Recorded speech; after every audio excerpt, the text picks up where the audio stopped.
téléspectateurs de la radio et télévision Tambara, vous pouvez désormais suivre votre chaîne de télévision préférée Tambara sur le satellite BadrSat 7, angle 26 degrés Est, fréquence 11010, polarisation verticale, symbole REC 27500.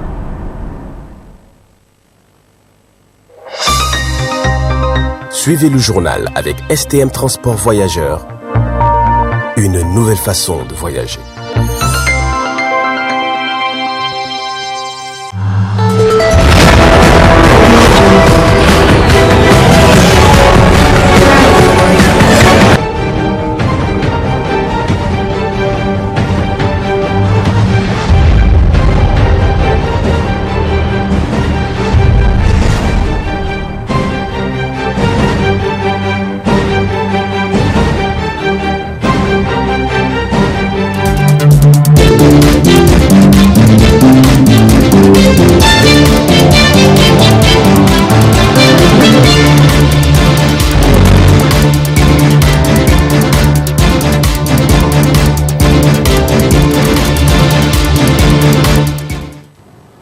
Merci de prendre part à ce rendez-vous incontournable de l'actualité que nous ouvrons avec le premier congrès ordinaire du syndicat national des importateurs propriétaires des parcs automobiles et vendeurs de véhicules d'occasion du Niger qui a ouvert ses travaux le 14 août 2022 dans la salle de réunion de la Caisse nationale et de sécurité sociale. L'objectif est de toiletter les textes en vigueur, faire le bilan et aussi la mise en place d'un nouveau bureau. Le point de la rédaction. Ce premier congrès ordinaire du syndicat national des importateurs propriétaires des parcs automobiles et vendeurs de véhicules d'occasion du Niger SINI Propavon est une assise au cours de laquelle, il faut dire, l'homme revendique un bilan, d'où le lieu pour le secrétaire général lors de son discours inaugural des travaux du congrès de revenir sur les réalisations et actes posés par le bureau qu'il a eu l'honneur de diriger. Plusieurs autres réalisations ont vu le jour, à savoir la lutte pour la consolidation de l'unité syndicale entre les membres et les syndicats amis, l'amélioration des conditions de vie, de travail et de nos militants, le raffermissement des liens d'amitié et de la solidarité entre les membres, l'organisation de plusieurs missions à l'intérieur du pays en vue de trouver des solutions idoines par rapport à la question des plaques d'immatriculation. Ce congrès a vu la participation de l'Union des travailleurs du Niger à travers la présence de son secrétaire général. Monsieur le représentant du ministre, transmettez notre incessant appel pour que le gouvernement puisse aider les parcs automobiles à être véritablement fonctionnels, soit en les aidant à travers la création d'un fonds de garantie leur permettant d'avoir des crédits avec les banques, soit en leur octroyant des terrains pouvant servir des entrepôts groupés dans toutes les régions, soit en leur facilitant la procédure au niveau des guichets uniques automobiles du Niger.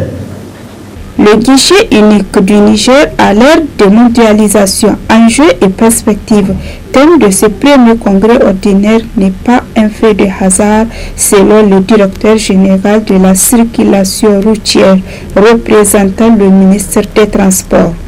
Le gouvernement est conscient de la contribution que lui apportent les propriétaires et vendeurs de véhicules d'occasion. C'est pourquoi mon département ministériel sera totalement disponible à étudier toutes les solutions et recommandations issues de votre premier congrès ordinaire. Aussi, compte tenu de l'importance de la thématique, j'invite tous les congressistes à être assidus tout au long des travaux. Le présent congrès ordinaire vous offre l'opportunité de toiletter vos textes législatifs et réglementaires, statuts et règlements intérieurs, afin de les adapter au contexte du moment. d'échanger vos expériences vécues au quotidien sur le terrain, de partager les bonnes pratiques, de formuler les motions, les résolutions et les recommandations auxquelles le gouvernement ne ménagera aucun effort pour les étudier avec la plus grande attention. La clôture des travaux de ce premier congrès ordinaire de CINI Propavone a eu lieu dans l'après-midi. Restons toujours avec la même équipe à ce premier congrès ordinaire du CINI Propavone pour faire le point de la clôture. Après une journée d'intenses travaux, après les élections, pas de changement à la tête du syndicat national des importateurs, propriétaires des parcs automobiles et vendeurs de véhicules d'occasion du Niger, CINI Propavone. Les congressistes ont renouvelé leur confiance à l'ancien bureau et ce dernier entend relever les défis du moment. CINI Propavone recommande l'allègement des pièces de la constitution du dossier et de la caution en vue de la création d'entrepôts. La création des représentations de Guyane au niveau de toutes les régions, particulièrement au niveau des régions d'Agadez, de Maradi, de Tawa et de Zander. L'implication pleine et entière du CINI Propavone dans les ateliers, séminaires, formations et colloques organisés par le ministère des Transports. La facilitation d'accès aux carnets bloqués des véhicules et engins importés venant d'Algérie entre Asmaka et Arlit.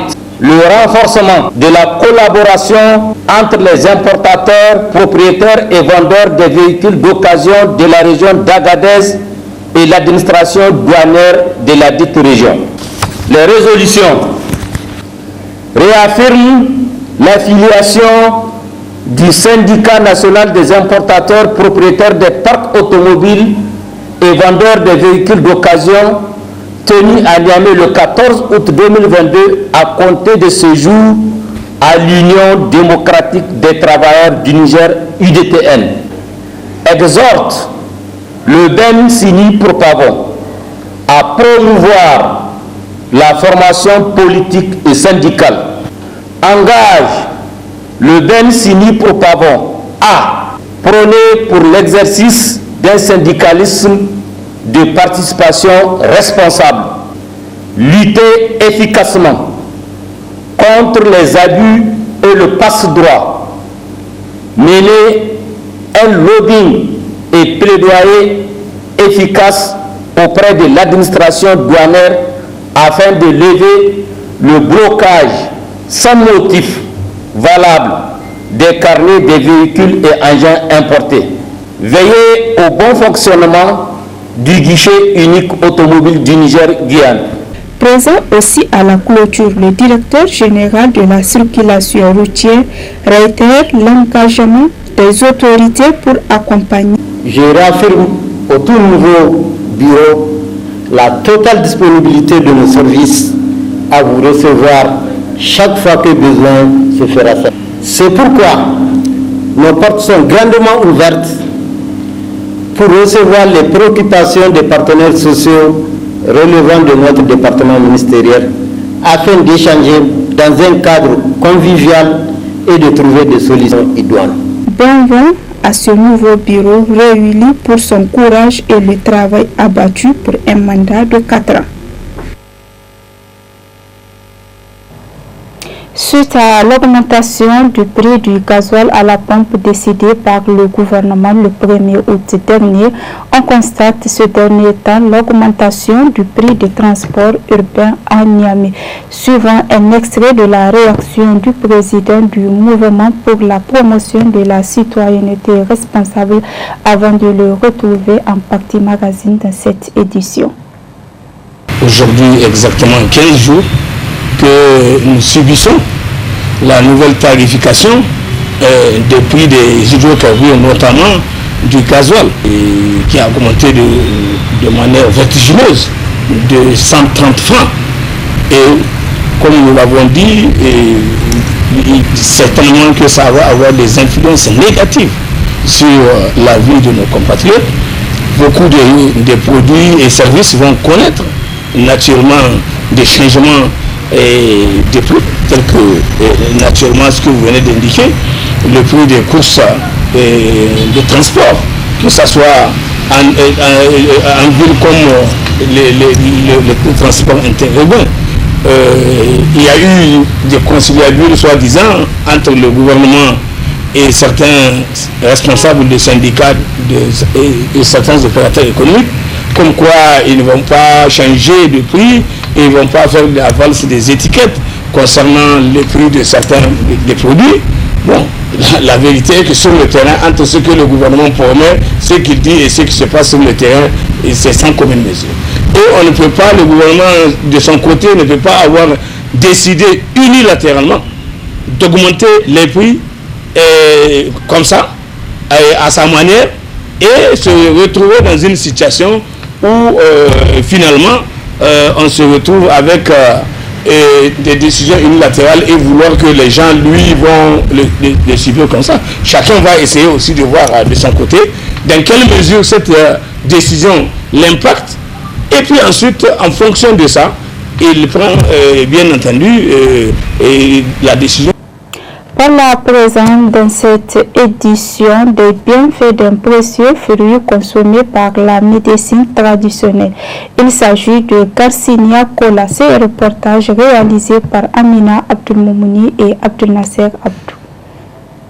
Le quinqueliba est un arbuste qu'on retrouve en Afrique et dont on utilise principalement le feuille en médecine traditionnelle pour soigner de nombreux maux.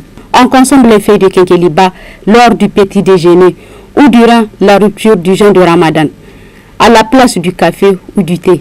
Dans la tisane de quinqueliba, on peut varier le goût en le faisant avec du citron, deux feuilles de citronnelle, des bissapes ou des menthes.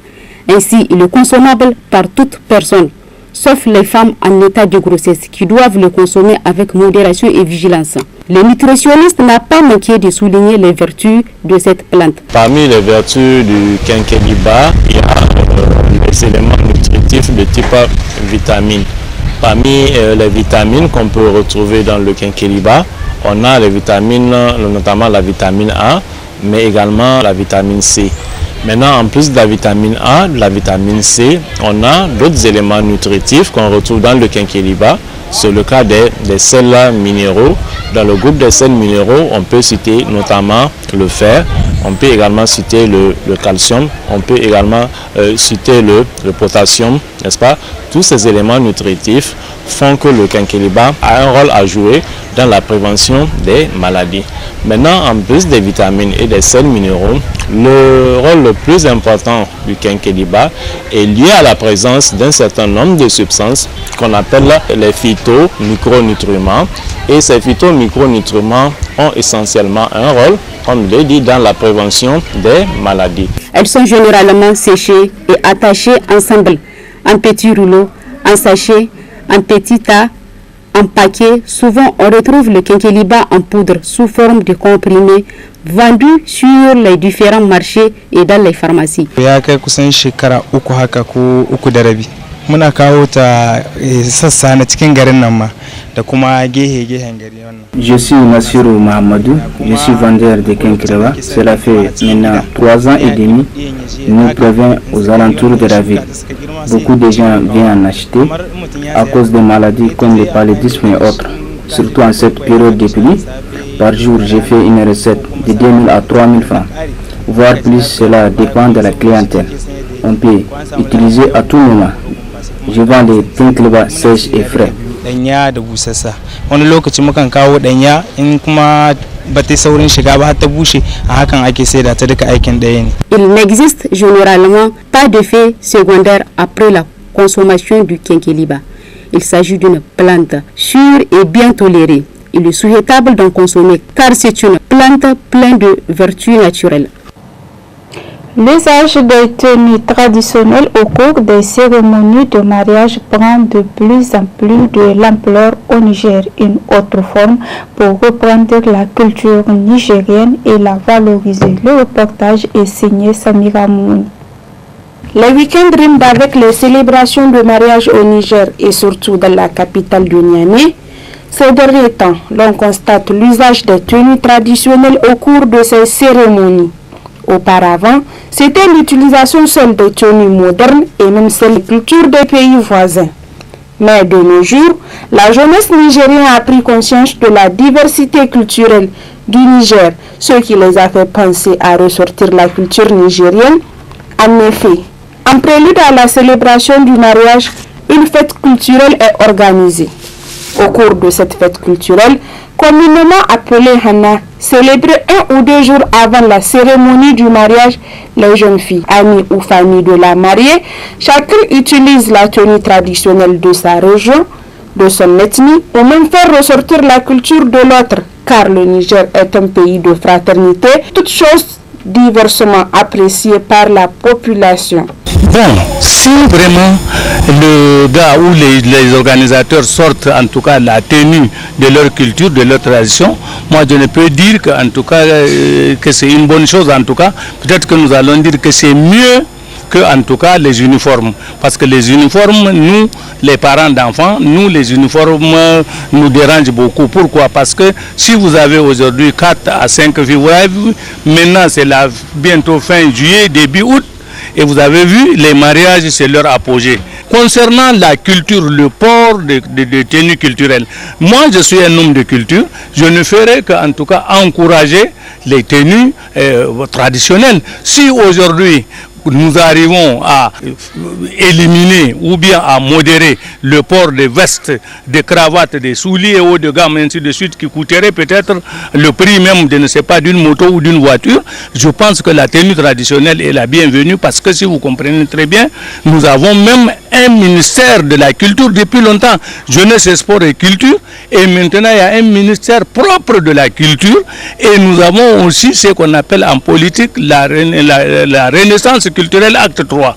Donc si les gens portent en tout cas des tenues propres à leur culture, propres à leur religion, nous ne faisons qu'en tout cas applaudir cela. Parce que si vous portez une tenue propre à votre culture, propre à votre région, ou bien propre à votre religion, la même tenue vous pouvez l'utiliser pendant toutes les vacances, et ça va vous faire moins de pertes, moins de dépenses. S'il s'agit du port, s'il s'agit de la révalorisation de nos cultures traditionnelles, je ne fais qu'encourager cela. Nous, ce que nous ne voulons pas en uniforme, c'est les dépenses ostentatoires lors des mariages. Surtout, ça là, c'est même interdit par l'État. Il y a eu un conseil des ministres qui a interdit les dépenses ostentatoires. Donc, porter des habits traditionnels pour l'organisation d'un événement culturel tel que le mariage, je pense que c'est une chose à encourager, mais il ne faut pas que ça prenne une autre forme que notre unité nationale. L'usage des tenues traditionnelles et leur modernisation font ressortir la beauté culturelle du pays. Elle a tendance à remplacer les uniformes qui sont des pertes d'économie, et même l'usage des tenues modernes qui coûtent cher et qui menacent la culture nigérienne. Place à présent à la partie magazine de cette édition consacrée à l'analyse faite par le président de MPCR sur l'augmentation du prix de transport urbain due à l'augmentation du prix de gasoil depuis le 1er août 2022. Très bonne réception et au revoir.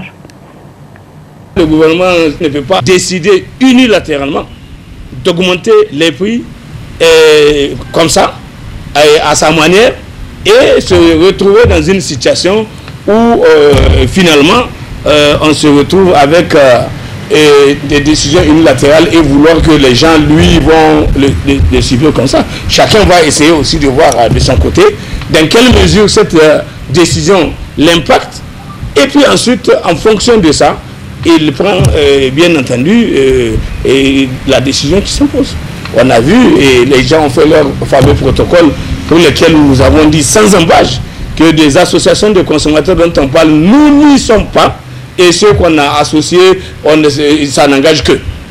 Mais en ce qui nous concerne, c'est très clair, nous ne pouvons pas être solidaires d'une démarche totalement unique dont la vocation est de nuire aux intérêts des citoyens nigériens, aux intérêts des consommateurs nigériens. C'est très clair. Donc, voilà, nous l'avons dit, nous l'avons exprimé, Et nous savons que cette valse des étiquettes va se faire et de façon même souvent déplacée. Et parce que normalement, il faut augmenter un prix, il faut évaluer le coût réel de ce que représente l'impact de cette augmentation sur vos activités.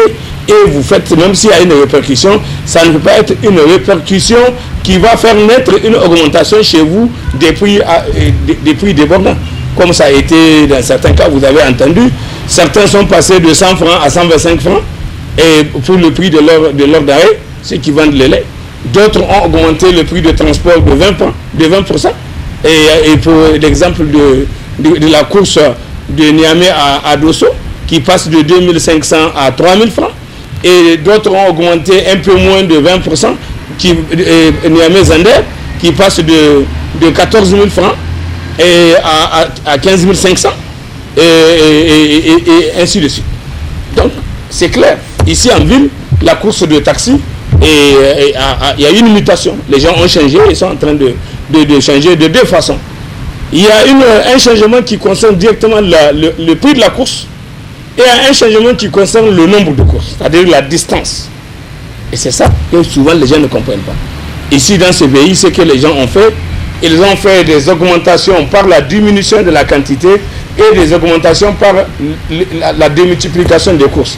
J'ai dit diminution de la quantité, par exemple les boulangers qui vendent les pains ont préféré diminuer la quantité du poids de la baguette et garder le nom de la baguette avec apparemment la taille de la baguette, mais la quantité et la qualité a diminué.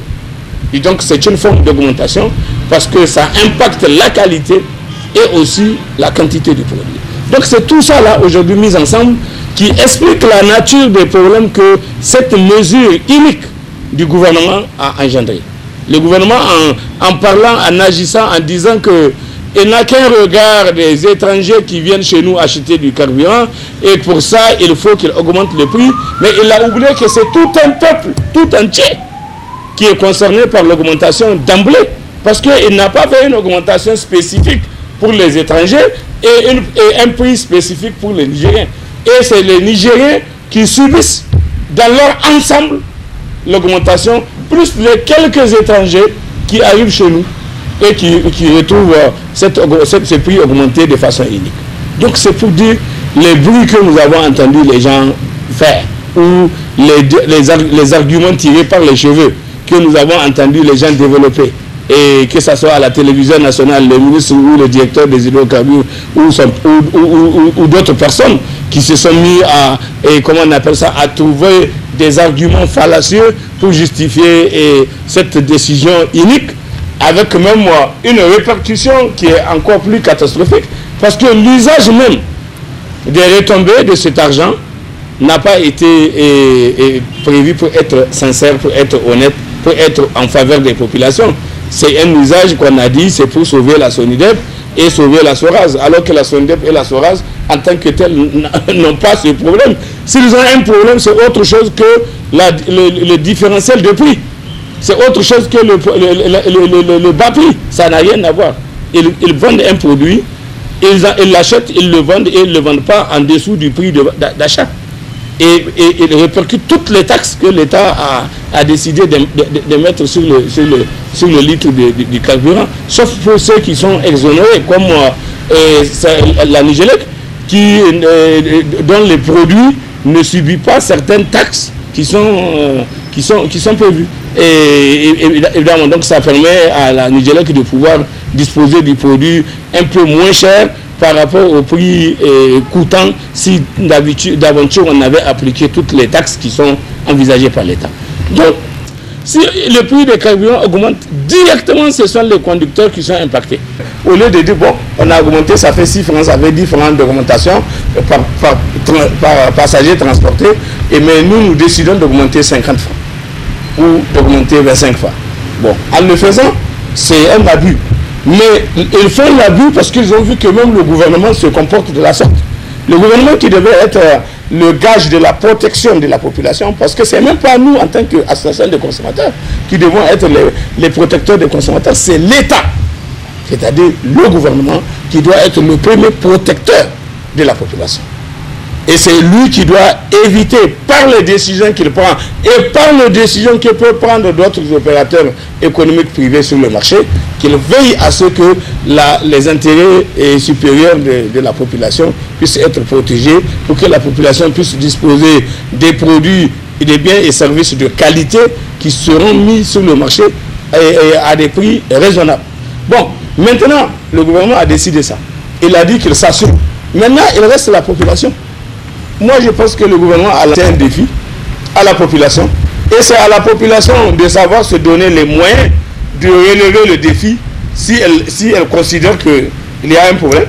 Et s'il considère qu'il n'y a pas de problème et que les explications du gouvernement sont suffisantes, tant mieux. Donc c'est fini. On n'a pas besoin de faire trop de bruit là-dessus et on laisse les choses passer. Par contre, s'ils estiment que c'est abusif, que l'on soit dans la position d'augmenter comme ça, de manière hasardeuse, le prix des produits, pour que ça puisse se répercuter sur le prix de tous les produits de manière en escalade, en cascade, alors la population doit prendre ses responsabilités. En tant que citoyen, ils doivent se mobiliser comme un seul homme pour montrer au gouvernement qu'ils ne sont pas d'accord. Et qu'ils amènent le gouvernement à reconsidérer sa décision, parce que justement la décision du gouvernement, elle est injuste, elle est inique.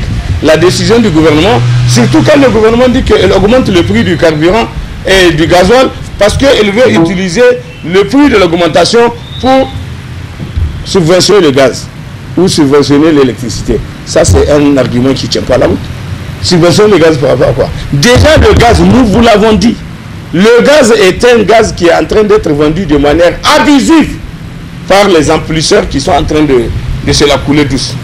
On le vend, les 12 kilos et demi de gaz GPL sont vendus au Niger à 1500 au niveau de la SORAS. Et la SONIDEP qui intervient dans l'opération ajoute 100 francs. Et donc le prix de cession de la SONIDEP est de 1600 francs. Donc il n'y a aucune raison que quelque chose qui est cédé à 1600, qu'avant d'arriver chez le consommateur, que ce soit 4000, 4500, 5000, parfois même 6000 dans la ville de Niamey, parce que ces gens-là, il leur arrive même de provoquer des pénuries exprès pour avoir la possibilité d'augmenter encore le prix. Mais on a dit selon les textes, même s'il y a pénurie, les gens qui sont là n'ont pas le droit de changer le prix. Ça, c'est dans tous les cas le prix du carburant. Chacun doit comprendre que s'il est élevé, c'est à cause de l'État qui met beaucoup de taxes, qui décide de pomper beaucoup en termes de taxes sur le prix de ces produits-là pour qu'ils gagnent beaucoup d'argent, dont on ne sait même pas aujourd'hui très exactement quelle est la quantité d'argent reçu durant les 10 dernières années d'exploitation pétrolière au Niger. Et qu'est-ce qu'on en a véritablement fait? La conscience est claire. C'est le gouvernement du peuple, par le peuple et pour le peuple. Et ce gouvernement-là, l'exercice du pouvoir en République du Niger se fait conformément à la loi. Et tous les citoyens nigériens, civils ou militaires, ont l'obligation absolue de respecter en toutes circonstances la Constitution et l'ordre juridique de la République. Nous, en ce qui nous concerne, nous avons fait notre devoir, c'est de vous expliquer aux gens. De dire aux gens, voilà les problèmes, comment ils se posent. Voilà ce qu'on vous a dit. Une partie c'est juste, une partie c'est vrai, une partie c'est du mensonge. Si le Niger n'avait pas eu la chance d'avoir des gens qui ont eu l'idée d'engager l'exploitation pétrolière et doter le pays d'une raffinerie telle que la nôtre, qui est capable de nous produire à tout le moins ce dont on a besoin pour la consommation nationale, on sera obligé nous-mêmes d'être sur le marché international en train de courir à gauche à droite pour chercher ces produits. Mais aujourd'hui, comme on a la chance que c'est notre produit à nous qui est extrait de nos entrailles, des entrailles de nos terres, raffiné chez nous, transporté et mis dans les stations-service à l'intérieur du pays. Donc ça reste un produit domestique qui ne subit pas le prix international. Il ne subit pas le contre-coup des prix internationaux. Nous n'achetons donc rien en termes de gasoil, de l'essence à l'international. Et nous ne faisons pas une analyse de la situation au rabais ou bien comme ça, des trucs émotionnels. Nous le faisons sur la base des connaissances techniques que nous avons dans le dossier. Donc tous les arguments qui sont avancés, vous avez vu, nous les avons battus en brèche et nous avons démontré que le gouvernement aurait pu éviter d'être dans cette situation. La seule clé, nous sommes en démocratie. En démocratie, c'est la conscience et l'acte citoyen qui est posé par les citoyens chaque fois qu'il y a un problème pour lequel ils sont d'accord ou contre lequel ils ne sont pas d'accord. Ici, dans le cas d'espèce, si on n'est pas d'accord, les citoyens doivent le prouver à travers des manifestations pacifiques et en mobilisant le maximum de gens pour que ce maximum de gens expriment leur volonté de dire non à cette initiative du gouvernement et l'inviter à reconsidérer sa position et discuter avec lui pour trouver des solutions alternatives. Je pense que c'est en démocratie, c'est comme ça que ça doit être. Et ce n'est pas forcément une sorte de dictature pour les régimes ou bien de la violence aveugle pour les citoyens qui vont vouloir faire de la violence en voulant faire du vandalisme sur les biens qui existent déjà et qui ont été difficiles à être mobiles. Donc, dans les deux cas d'espèce, la solution, c'est la détermination du peuple, l'engagement du peuple, la mobilisation du peuple pour donner une bonne conduite à tenir à tout le monde, à nous, aux individus comme au gouvernement. Mais l'histoire de dire qu'on a été élu, on a un mandat, on fait ce qu'on veut et c'est à nous de rendre compte. Rendre compte à qui et quand? Ça, c'est des histoires. Ça, c'est du cinéma. Ça, on ne doit pas continuer à croire à ça. Le président, il est élu pour présider. Et une fois qu'il est élu pour présider, mais il préside en vertu des lois de la République et en vertu des préoccupations des populations. Pas en vertu de son désiderata à lui ou de ses intentions. Si le président prend une décision ou le gouvernement prend une décision ou les pouvoirs, les autorités prennent des décisions sur lesquelles les populations ont des appréhensions ou ne sont pas d'accord, alors les populations ont le droit, légalement, dans l'état de droit qui est le nôtre, à travers l'exercice des droits collectifs et individuels, de pouvoir le prouver à travers des manifestations publiques de rue, manifestations publiques, citoyennes et patriotiques. Pour dire au gouvernement, arrêtez ça.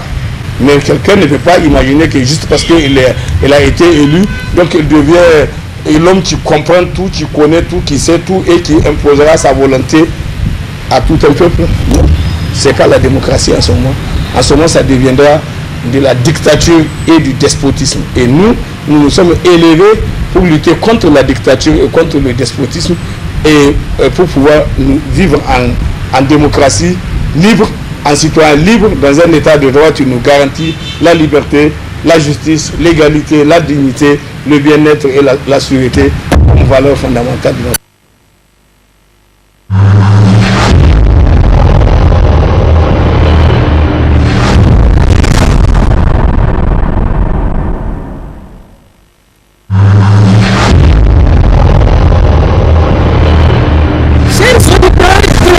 De la radio et télévision Tambara, vous pouvez désormais suivre votre chaîne de télévision préférée Tambara sur le satellite Badrsat 7, angle 26 degrés Est, fréquence 1010, polarisation verticale, symbole 27500.